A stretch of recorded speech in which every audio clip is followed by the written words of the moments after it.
Rome was a small Italian city that rose in importance until it dominated the entire Mediterranean area.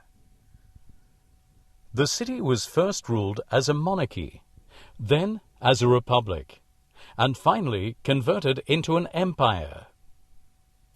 Until 509 BC, Rome was governed by kings. After the legendary founder Romulus, its rulers were from the tribe of Sabines, followed by Etruscans. The last king of Rome was Tarquinius Superbus. Under the Republic, the city was governed by a senate, controlled by the patricians and 2 consuls, who were elected for 1 year. Rome gradually extended its territory by conquering its neighbors, the Etruscans, the Latins, and the Samnites. It then occupied the southern regions of the peninsula, where the Greeks had founded a large number of colonies. During the Punic Wars, Rome fought against Carthage and gradually gained control over its territories in the western Mediterranean. The city of Carthage was captured and totally destroyed in 146 BC. In the west, Rome invaded southern Gaul and took over a large area of today's Spain.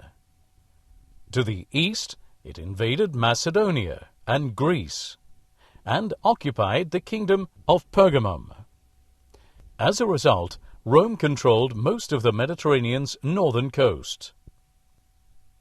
During the 1st century BC, there were major uprisings in Italy, while campaigns for conquest positioned Roman generals to accumulate military and political power. The most famous of these generals was Julius Caesar. Following his victory over the Gauls, he was designated dictator for life, before being assassinated in 44 BC. His adopted son, Octavian, founded the Roman Empire and took the name of Augustus. His long reign brought a prolonged peace within Rome's frontiers.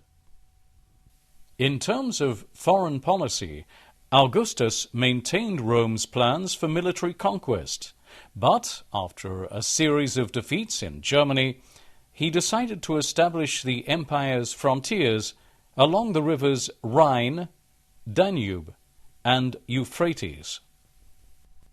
The empire continued to extend its boundaries during the 1st century AD by conquering Britain, Thrace, Cappadocia, and Mauritania. The last major wars of conquest were undertaken by the Emperor Trajan in the early 2nd century against the Dacians north of the Danube, then against the Parthians in Armenia and in Mesopotamia. However, the Roman army's control of these remote regions was difficult to sustain, and the time had come to consolidate the empire's frontiers. In the middle of the 3rd century, the empire was once again threatened by internal political crises, while its frontiers were being attacked by barbarian tribes. On several occasions, the Franks, Goths, and Alemanni penetrated deep inside the empire's territory. From the end of this 3rd century, the emperors Diocletian and Constantine I managed to re-establish the borders and introduced profound reforms for the Roman state. Constantine founded a new capital, which he called Constantinople. During the reign of Theodosius I, there was greater pressure on the empire's external borders, and the emperor authorized the Visigoths to settle in Roman territories south of the Danube. Following the death of Theodosius in 395, the empire was divided between his 2 sons, confirming the division between the Eastern Roman Empire and the Western Roman Empire.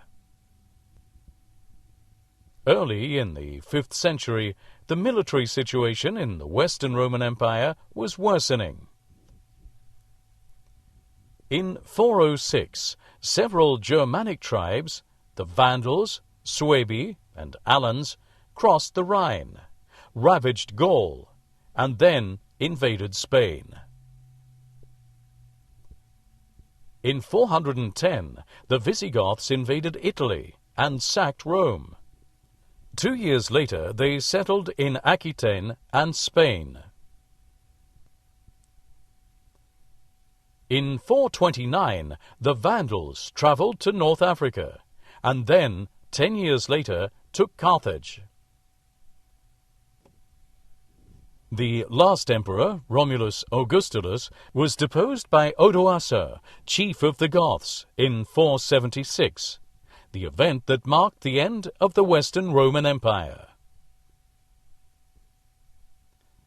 The Eastern Roman Empire remained in place until 1453. It was known as the Byzantine Empire, after the original name of its capital, Byzantium.